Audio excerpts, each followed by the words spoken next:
why the world looked weird to you? It almost looked like they were made of paper. And those two frogs over there? Yeah, they look like pieces of origami. Oh, by the shade of a lotus leaf stream, don't tell me you forgot how to jump! I didn't forget, Firecracker. I'm just not sure if what I remember is correct. Next thing you know, you'll have forgotten how to sing, much less notate a score. You still remember why we call you Stream, don't you? Yeah, because I've got a great singing voice.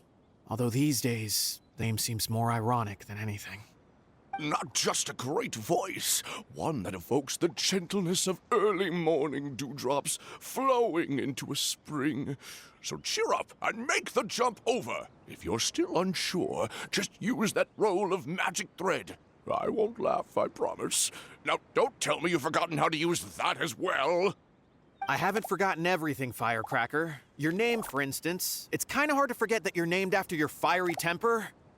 Now do me a favor and pipe down for a second. I'll be right over.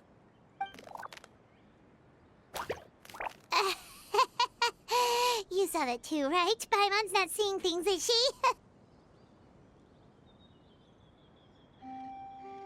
I saw some talking paper frogs. The paper frogs jump away. This place is getting more confusing by the second. Anyway, why don't we go after those two frogs? They didn't look evil or anything. Plus, they might be able to help us out.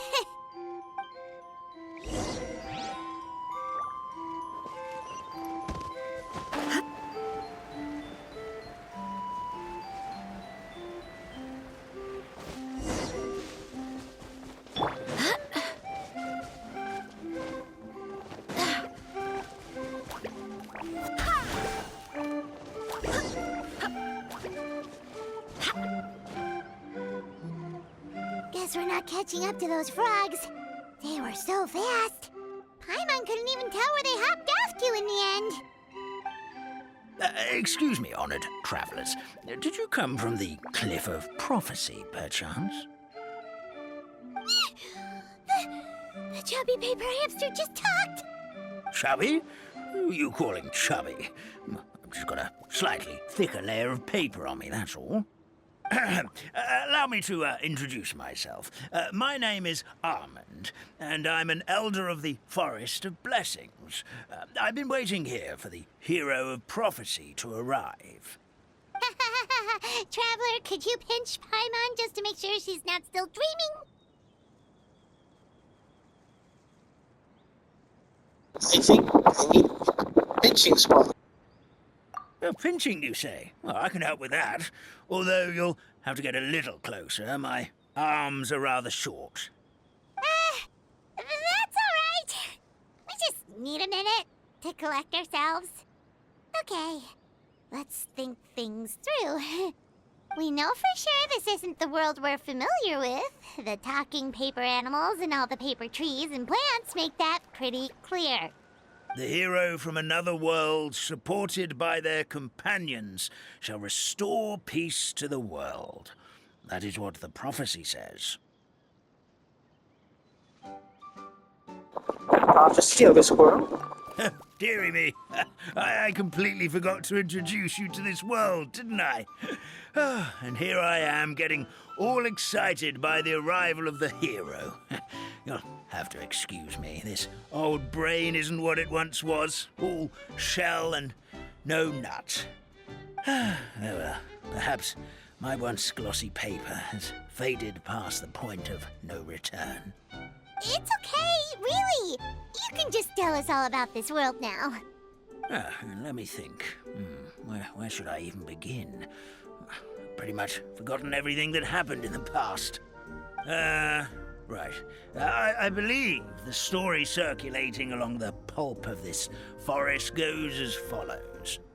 A long, long time once, after the goddess of creation came the goddess of prophecy, with dominion over the stars and the course of fate itself.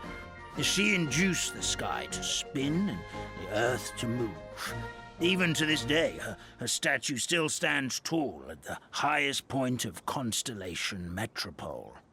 The final goddess was the goddess of fate, she who reigns over all treasured tales and dearest wishes.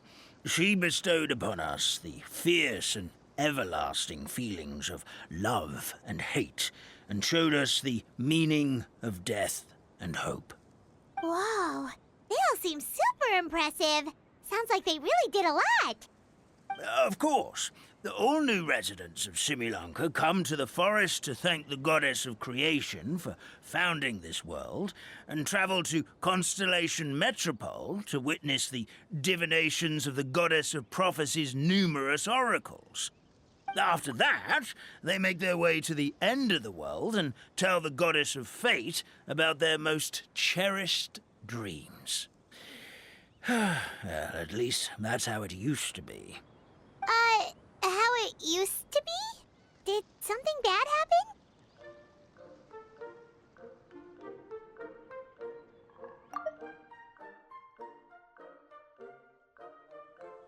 You mentioned something about restoring peace to this world? Oh, yeah. That has to do with the hero you're waiting for, right? Yes, this old brain of mine may have forgotten many things, but I will never forget the day the evil dragon descended upon our forest. It came down from the skies in an ominous black mist and ravaged our homeland. Its gigantic footprints can still be seen in the kingdom of breezes and bells. We're incredibly fortunate that no one was hurt. Sounds terrifying. Terror doesn't stop there, I'm afraid. Ever since the attack, the Calligraphy Tavern in the forest has been closed.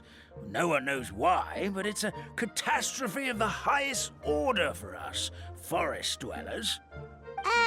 A catastrophe of the highest order? All because a tavern closed? If we were talking about Mondstadt here, Paimon might understand, but is it really all that serious? Good goddess of creation above. We'd take even the greatest flood over the closure of the tavern. Wet paper will dry out with time. Fallen trees can be restored. But the Calligraphy Tavern is the only source of the magic tonic that sustains all creatures in the forest. Magic what? Magic tonic. It was gifted to the forest by the goddess of creation herself. A special potion that helps us maintain our vitality.